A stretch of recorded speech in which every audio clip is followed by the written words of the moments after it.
¿Qué pasaría si lo más amoroso que alguien pudiera decirte fuera también lo más aterrador que hayas escuchado? Esa tensión es exactamente lo que contienen Mateo 23 al 25, y es uno de los pasajes más serios de todo el Evangelio. Bienvenidos a Mateo, el Rey y su Reino. Retratos de Jesús, parte 2. Soy John y estoy aquí con Lauren.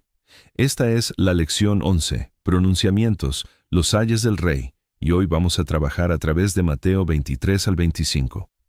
El objetivo de la lección es comprender los ayes y advertencias del rey a Israel y a sus seguidores.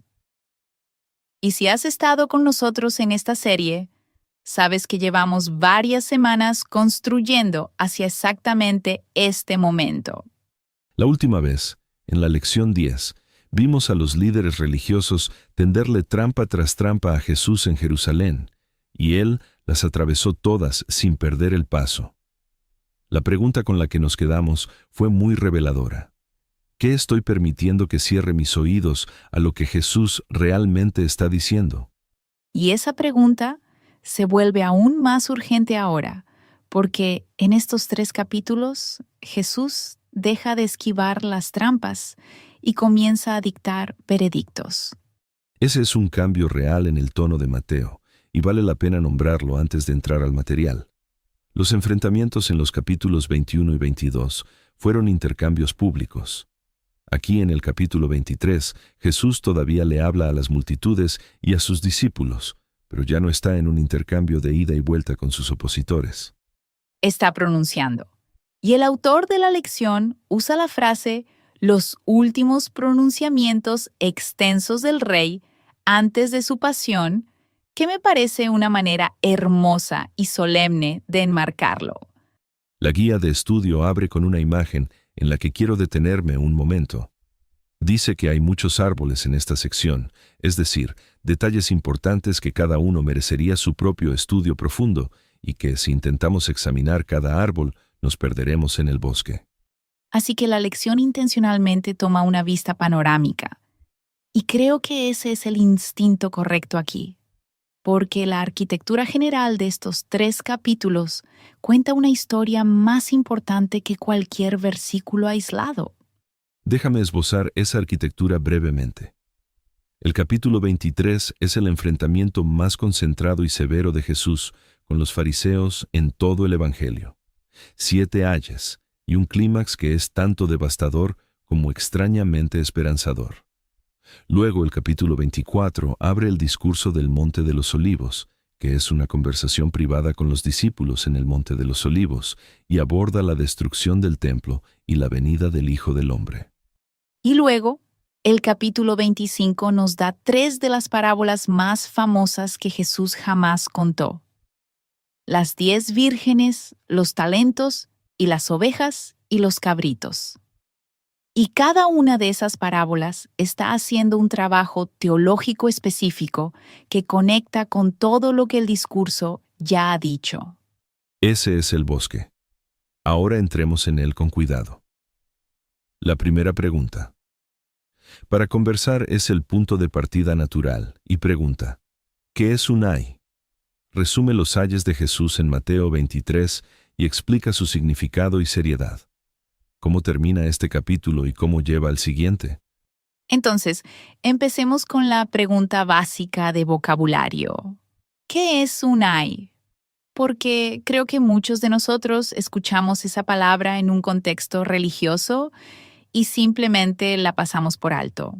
Un ay es un juicio profético.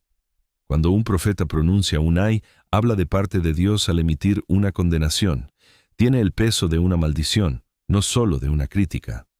Isaías 5 es un ejemplo clásico del Antiguo Testamento, donde se tiene una larga serie de ayes pronunciados sobre Israel por fallas específicas. Y cuando Jesús hace esto, en Mateo 23, está parado en esa misma tradición profética. Pero está haciendo algo aún más significativo estructuralmente. Piensa en dónde estamos en Mateo. Los capítulos 5 al 7 nos dieron el Sermón del Monte y abre con las bienaventuranzas, 8 bendiciones.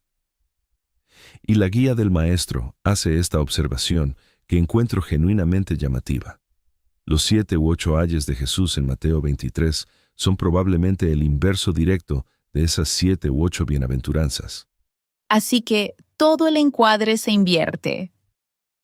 En el Sermón del Monte, bienaventurado era la palabra de apertura, describiendo el carácter del reino.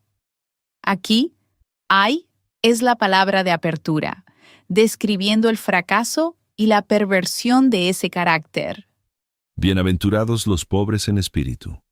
Ay de los que aparentan riqueza espiritual mientras despojan a las viudas. El contraste no es sutil.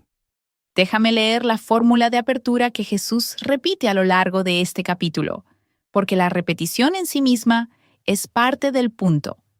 Mateo 23:13. Mas ay de vosotros, escribas y fariseos, hipócritas, porque cerráis el reino de los cielos delante de los hombres, pues ni entráis vosotros, ni dejáis entrar a los que están entrando. Ese es el primer ay, y es devastador.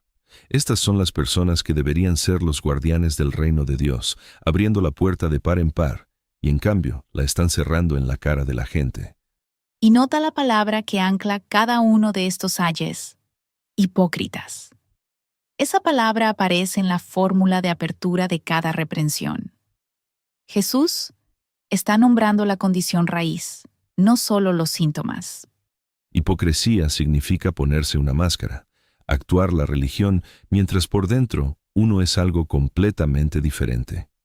Y la lección señala que la ceguera espiritual está emparejada con la hipocresía como la segunda condición repetida.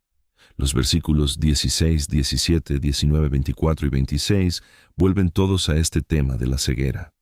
Y esas dos condiciones juntas, hipocresía y ceguera espiritual, son las que hacen que la situación sea tan peligrosa, porque un hipócrita ciego no puede ver que está ciego ni que está actuando un papel. Genuinamente cree que la actuación es la realidad. Exacto. Y Jesús traza esa combinación hacia consecuencias cada vez más serias. Empieza con el fracaso en el liderazgo religioso, pasa por la explotación de los vulnerables y llega a algo genuinamente oscuro. El versículo 34, donde Jesús dice que matarán y crucificarán a los que Dios les envíe. Déjame leer eso. Mateo 23:34. Por tanto, he aquí yo os envío profetas y sabios y escribas, y de ellos a unos mataréis y crucificaréis, y a otros azotaréis en vuestras sinagogas, y perseguiréis de ciudad en ciudad. No hay forma de leer ese versículo sin escuchar en él la crucifixión.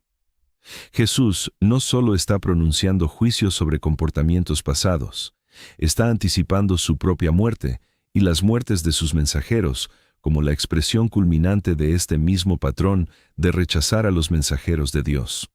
La guía de estudio lo dice claramente. Sin duda, el Rey Jesús ve su propio destino en este último ay.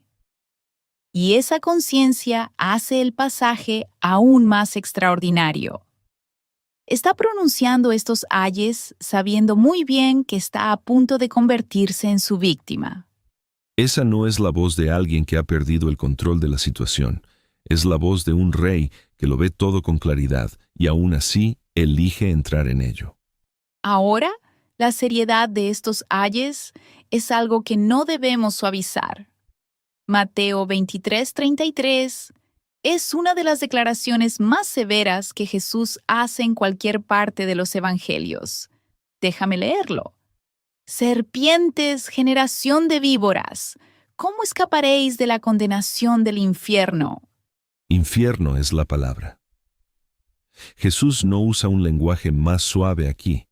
Nombra el destino que espera tanto a estos líderes como, nos dice el versículo 15, a los conversos que han hecho a su propia imagen.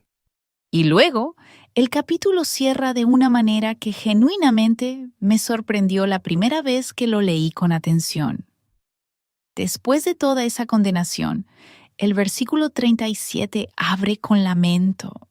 Déjame leerlo. Mateo 23, 37 al 39. Jerusalén, Jerusalén, que matas a los profetas y apedreas a los que te son enviados. ¿Cuántas veces quise juntar a tus hijos, como la gallina junta sus polluelos debajo de las alas, y no quisiste? He aquí vuestra casa os es dejada desierta. Porque os digo que desde ahora no me veréis hasta que digáis, bendito el que viene en el nombre del Señor. La condenación es real, pero el amor también es real. Ambos al mismo tiempo. Él quería reunirlos. Él es quien está siendo rechazado y Él es quien lamenta el rechazo. Y luego nota las dos cosas con las que termina el capítulo. Una casa dejada desolada, y un rey que vendrá, y un día será bienvenido. Esos no son notas finales al azar. Esos son los dos temas que el capítulo 24 de Mateo retomará de inmediato. Los discípulos están sentados allí, han escuchado todo esto y luego miran el templo. Y Jesús dice que todo va a derrumbarse. Ese es el puente directo hacia el discurso del Monte de los Olivos. Lo que nos lleva a la pregunta 2. ¿Qué dos preguntas informan Mateo 24? Resume las respuestas de Jesús y lo que les instruye a sus seguidores que sean en respuesta a estos eventos. Entonces, pongamos en contexto la escena. Mateo 24, versículo 3. Los discípulos se han acercado a Jesús en privado en el Monte de los Olivos. Déjame leer su pregunta. Dinos, ¿cuándo serán estas cosas? ¿Y qué señal habrá de tu venida y del fin del siglo? Dos preguntas que en realidad están entrelazadas de maneras que han mantenido a los estudiantes de la Biblia debatiendo por 2000 años. ¿Cuándo caerá el templo? ¿Y cuándo regresarás? Y Jesús no siempre separa claramente las respuestas. La lección es honesta al respecto, y eso lo valoro. Dice, y estoy parafraseando, que algunos maestros intentan poner todo el cumplimiento en el pasado, en la destrucción de Jerusalén en el año 70 b.C., y otros lo ponen todo en el futuro. Pero el texto mismo parece apuntar en ambas direcciones a la vez. Y la guía del maestro hace algo sabio aquí. Dice, reconoce los puntos de vista, admite que el templo fue destruido exactamente como Jesús predijo, y reconoce que todavía esperamos la promesa de su venida. Estos temas están entrelazados tanto en el texto como en el tiempo, pero podemos discernir una diferencia. Y en vez de empantanarse en los debates sobre cronología profética, la guía nos empuja hacia una pregunta más urgente. ¿Qué llama Jesús a sus discípulos a hacer? Porque eso no está en disputa. Y la respuesta a esa pregunta en realidad es muy clara. No se dejen engañar. No se turben. Perseveren. Predicen el Evangelio. Eso es el núcleo de la instrucción de Jesús a su pueblo durante todo el trecho entre su partida y su regreso. Déjame leer Mateo 24, 13 y 14, porque este es el pasaje clave que señala la lección. Mas el que persevere hasta el fin, éste será salvo. Y será predicado este evangelio del reino en todo el mundo, para testimonio a todas las naciones. Y entonces vendrá el fin. Esas son órdenes de marcha, no un cronograma, no un rompecabezas que resolver. Persevera, predica. Esos dos mandatos están en el centro de todo lo que Jesús dice en este capítulo. Pero la segunda mitad de Mateo 24 intensifica el tema aún más. Y aquí es donde creo que el pasaje se vuelve personalmente revelador. Jesús pasa mucho tiempo en los versículos 29 al 51 hablando de la venida del Hijo del Hombre y luego sobre la vigilancia y la fidelidad. Déjame leer Mateo 24, 36 y 42. Primero el versículo 36. Pero del día y la hora nadie sabe, ni aun los ángeles de los cielos, sino solo mi Padre. Y luego el versículo 42. Velad, pues, porque no sabéis a qué hora ha de venir vuestro Señor. El texto clave de la lección captura esa misma tensión. Mateo 24, 42 al 44. Velad, pues, porque no sabéis a qué hora ha de venir vuestro Señor. Pero sabed esto, que si el padre de familia supiese a qué hora el ladrón habría de venir, velaría y no dejaría minar su casa. Por tanto, también vosotros estad preparados, porque el Hijo del Hombre vendrá a la hora que no pensáis. Y la guía del maestro hace un comentario que creo que es genuinamente gracioso y genuinamente sobrio al mismo tiempo. Dice, es curioso que debatamos el momento cuando Jesús dice claramente que nadie lo sabe. Lo que él insiste es no que calculemos correctamente, sino que seamos hallados listos y fieles cuando suceda. Gastamos tanta energía intentando fijar el día, y Jesús dice explícitamente que eso no es cognoscible. Lo que sí es cognoscible es lo que Él quiere que estemos haciendo mientras esperamos. El siervo fiel y el siervo malo, en los versículos 45 al 51, aterrizan este punto con fuerza. El siervo fiel es encontrado haciendo la obra de su Señor cuando el Señor regresa. El siervo malo dice en su corazón, «Mi Señor tarda en venir», y comienza a maltratar a sus consiervos y a vivir egoístamente. El problema del siervo malo no es que haya dejado de creer que su Señor vendría. Es que la demora se convirtió en permiso para vivir como si la rendición de cuentas estuviera indefinidamente postergada. Ese es un diagnóstico tan preciso de una patología espiritual que todos podemos reconocer si somos honestos al respecto. Y prepara perfectamente las 3 parábolas de Mateo 25, lo que nos lleva a la pregunta 3. Resume el mensaje de cada una de las 3 parábolas de Mateo 25 y explica cómo cada una aborda las preocupaciones planteadas en Mateo 24, 29 al 51. Entonces, antes de ir a cada parábola, quiero nombrar el enfoque estructural que la guía del maestro destaca aquí, porque una vez que lo ves, no puedes desverlo. Sí, por favor. Las 3 parábolas de Mateo 25 no son solo una colección de buenas historias. Cada una está haciendo un trabajo específico en respuesta a un tema específico que la segunda mitad de Mateo 24 planteó. Son respuestas a preguntas que el discurso ya hizo. Y 2 de las 3 parábolas tratan directamente con la demora. El novio tarda. El Señor viaja a un país lejano. Jesús no pretende que su regreso será inmediato. Nos está diciendo que habrá una larga espera. Y nos está preguntando qué clase de personas seremos durante esa espera. Tomemos cada una. La parábola de las 10 vírgenes. Mateo 25, 1 al 13. 10 jóvenes están esperando que llegue un novio para una fiesta de bodas. Las 10 tienen lámparas, 5 tienen aceite extra, 5 no. El novio tarda. Las 10 se duermen. A la medianoche se anuncia que el novio viene. Déjame leer Mateo 25, 10 al 12. Y mientras ellas iban a comprar, vino el esposo, y las que estaban preparadas entraron con él a las bodas, y se cerró la puerta. Después vinieron también las otras vírgenes, diciendo, «Señor, Señor, ábrenos». Mas él, respondiendo, dijo, «De cierto os digo que no os conozco». La puerta está cerrada. Esa es una de las imágenes solemnes que la guía del maestro específicamente resalta como elemento de juicio en cada una de estas parábolas. Una puerta cerrada. Las tinieblas de afuera. El castigo eterno. Cada parábola termina con una nota de juicio real y final. Y el punto de las 10 vírgenes es específicamente sobre la preparación y la vigilancia, que es exactamente de lo que hablaba Mateo 24, 36 al 44. El aceite de la lámpara no es algo que puedas pedir prestado a último momento. Representa algo interno que se cultiva con el tiempo. La pregunta práctica que hace la parábola es, ¿has mantenido tu lámpara encendida mientras esperas? No solo encendida al principio, sino sostenida, atendida, mantenida a través de un intervalo largo e incierto.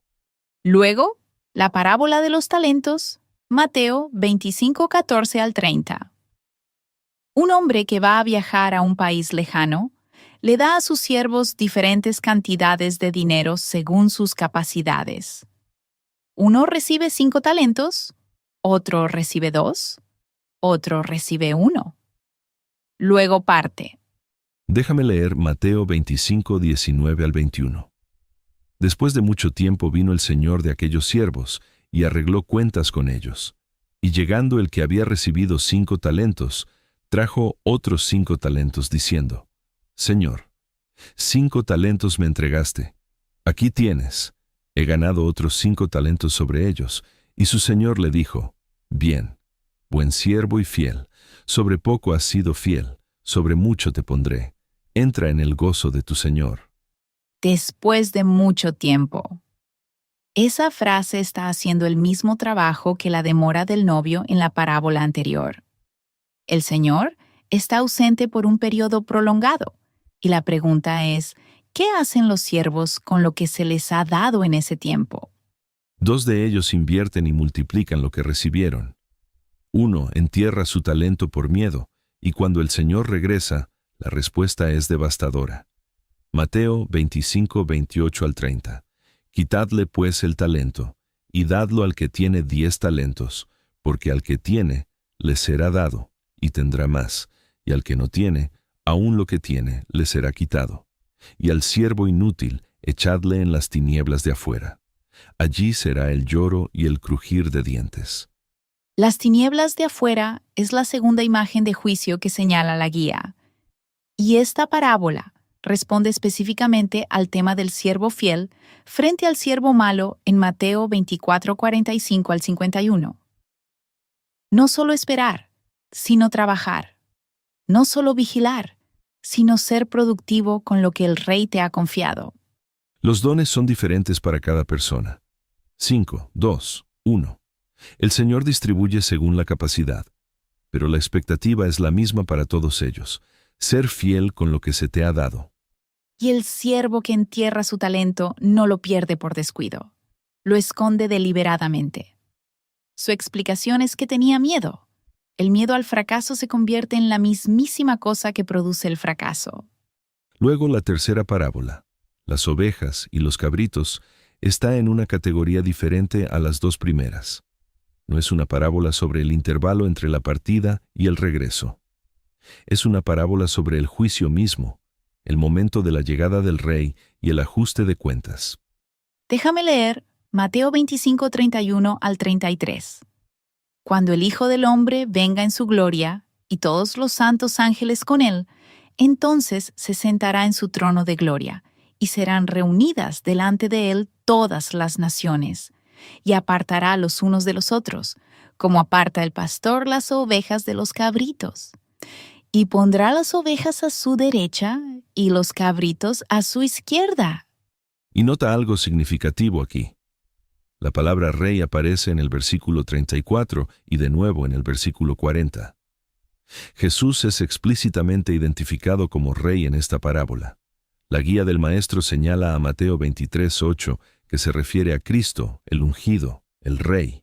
Y ahora en la parábola de las ovejas y los cabritos, la misma figura está sentada en el trono de su gloria, pronunciando la bendición final y la maldición final. Los ayes de Mateo 23 se están ejecutando en Mateo 25. Ese es un arco estructural a través de 3 capítulos que no creo que podamos ignorar. Y la base del juicio es asombrosa, y vale la pena detenerse en ella. ¿Qué enfatiza el rey como criterio para la bendición o la maldición? No la precisión doctrinal, no el desempeño religioso. Escucha Mateo 25:40. Y respondiendo el rey, les dirá: De cierto os digo que en cuanto lo hicisteis a uno de estos mis hermanos más pequeños, a mí lo hicisteis. El hambriento, el sediento, el forastero, el desnudo, el enfermo, el preso. El rey se identifica con las personas más vulnerables y marginadas del mundo. Y la pregunta en el juicio es, ¿cómo los trataste?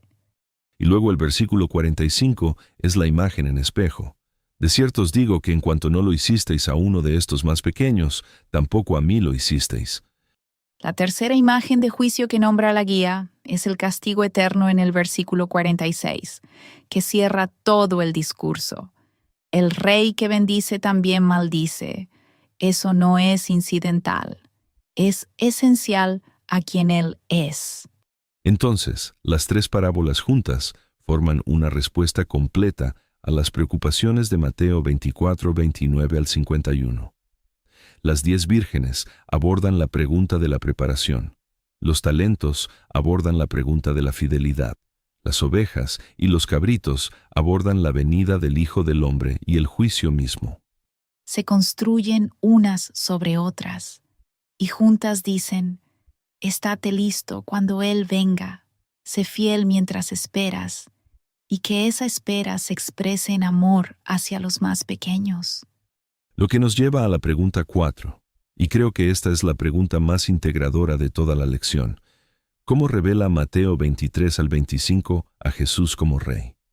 ¿Y cómo impactan sus ayes y advertencias tu fe hoy y apuntan hacia el reino que viene? Esta es la pregunta que une todo, y quiero tomarla en serio en vez de dar una respuesta rápida. Porque creo que muchos de nosotros llevamos una versión de Jesús que es muy cálida y llena de gracia y accesible, lo cual es verdad, pero que no tiene espacio para lo que vemos en estos capítulos. Y eso es importante y desafiante, porque no podemos hablar de un rey lleno de gracia sin también reconocer su poder para condenar y castigar. Tenemos que preguntarnos si el Jesús de Mateo 23 al 25, soberano, juzgando, pronunciando ayes y maldiciones, tiene algún lugar en nuestra vida diaria o incluso en nuestra comprensión de quién es Él.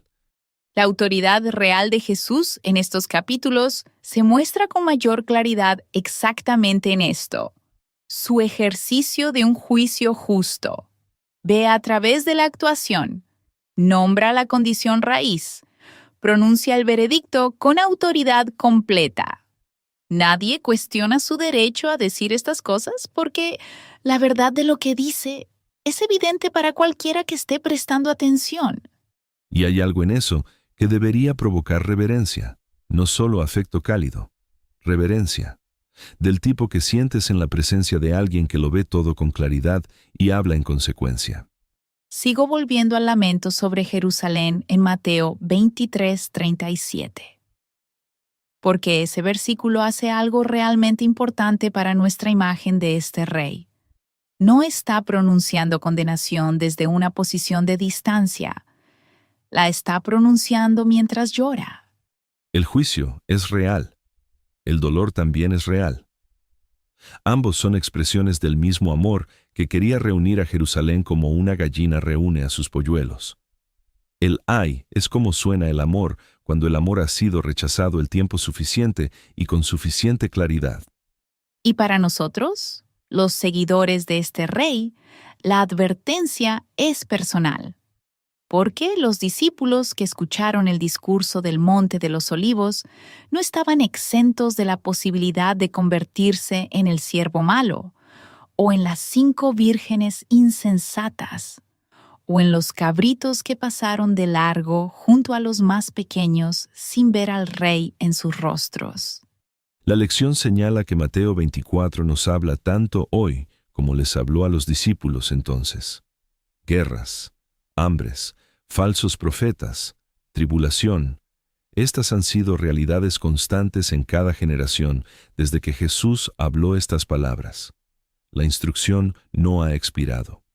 No se dejen engañar, no se turben, perseveren, prediquen el Evangelio.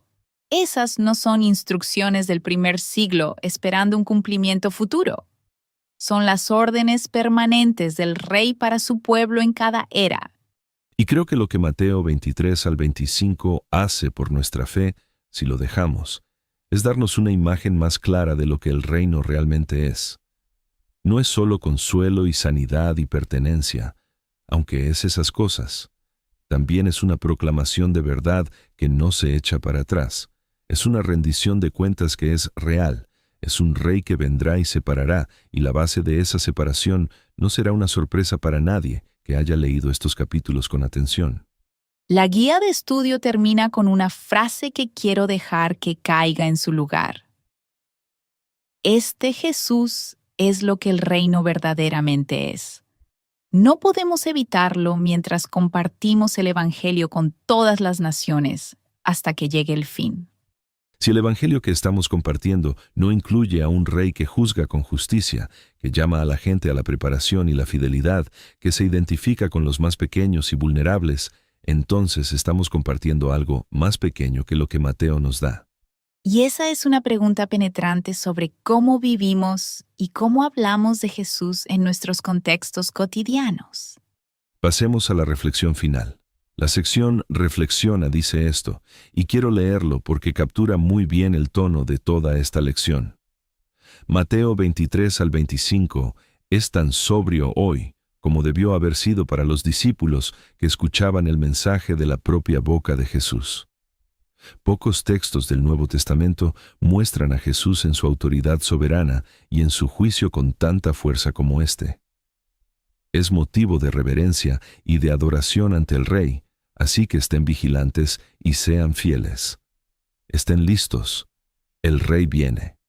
He estado meditando en la parábola de las 10 vírgenes más que en las otras esta semana. Específicamente en el detalle de que las 10 se durmieron cuando el novio tardó. Las 10. No solo las 5 insensatas. Y de alguna manera las 5 que estaban listas a pesar de haberse dormido. El aceite estaba en las lámparas antes de que se durmieran. La preparación ocurrió antes. Ese es el punto. Exacto. Y me pregunta, ¿qué es el aceite en mi vida? ¿Qué es la preparación que ocurre en los días ordinarios para que cuando llegue el momento extraordinario no esté corriendo a pedir prestado algo que ya debería haber cultivado? Para mí, la parábola de las ovejas y los cabritos es la que sigue regresando. Específicamente, la sorpresa de ambos grupos. Las ovejas no sabían que habían estado sirviendo al rey. Los cabritos no sabían que habían estado ignorando al rey. Ambos fueron sorprendidos por lo que habían estado haciendo todo el tiempo. Lo que significa que el juicio revela un carácter que ya estaba formado, no una actuación puesta en escena al último momento. Y eso en realidad es un reencuadre esperanzador de lo que es el juicio. No es una prueba arbitraria. Es una revelación de quienes ya nos hemos convertido a través de miles de pequeñas elecciones sobre cómo vemos y tratamos a otras personas. Así que la pregunta con la que nos deja la lección merece genuinamente sentarse con ella y no responderla demasiado rápido. ¿Qué se está revelando sobre en quién me estoy convirtiendo ahora mismo? ¿En cómo trato al hambriento, al forastero, al preso, al más pequeño? ¿Estoy manteniendo mi lámpara encendida? ¿Estoy invirtiendo lo que se me ha dado? ¿O lo estoy enterrando por miedo? Esas preguntas merecen más que un sí mental rápido. Tráelas a tu oración esta semana. Deja que el Rey que todo lo ve con claridad sea quien las responda contigo. Antes de cerrar, quiero nombrar dónde estamos en el arco de este trimestre, porque nos estamos acercando al final y no quiero pasarlo por alto deprisa. Empezamos con el rey entrando en la historia a través del linaje de David y el pacto de Dios. Lo vimos anunciado, bautizado, probado y comenzando a llamar a las personas al reino. Escuchamos el Sermón del Monte. Vimos su autoridad mostrada sobre la enfermedad y la muerte. Seguimos a sus discípulos en su misión. Vimos cómo la oposición se endureció. Nos sentamos con las parábolas. Rastreamos a los discípulos creciendo lentamente hacia la comprensión de quién es Él. Y ahora hemos llegado al último discurso importante antes de la pasión. Los sayés han sido pronunciados. Las advertencias han sido dadas. El Rey le ha dicho a su pueblo qué esperar y cómo vivir mientras esperan. La próxima semana pasamos a Mateo 26 y 27, lección 12. Pasión. El sacrificio del Rey. La enseñanza pública ha terminado. Lo que queda es la copa que dijo que bebería.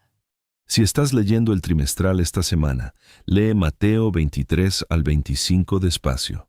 Deja que los ayes caigan en su lugar. Deja que las parábolas hagan su trabajo. Fíjate qué clase de rey está hablando en estos capítulos y deja que eso moldee cómo piensas en el evangelio que llevas. Y lee Mateo 25:31 al 46. De nuevo por su cuenta esta semana. Deja que la pregunta sobre los más pequeños se convierta en una genuinamente penetrante para tu vida diaria. ¿Dónde está apareciendo el Rey en las personas que te rodean? Muchas gracias por estudiar con nosotros. Estos capítulos son exigentes y son hermosos, y estamos agradecidos de trabajarlos junto a ustedes. Los vemos la próxima vez para la lección 12. Hasta entonces, estén vigilantes, sean fieles y mantengan sus lámparas encendidas. Gracias por escuchar.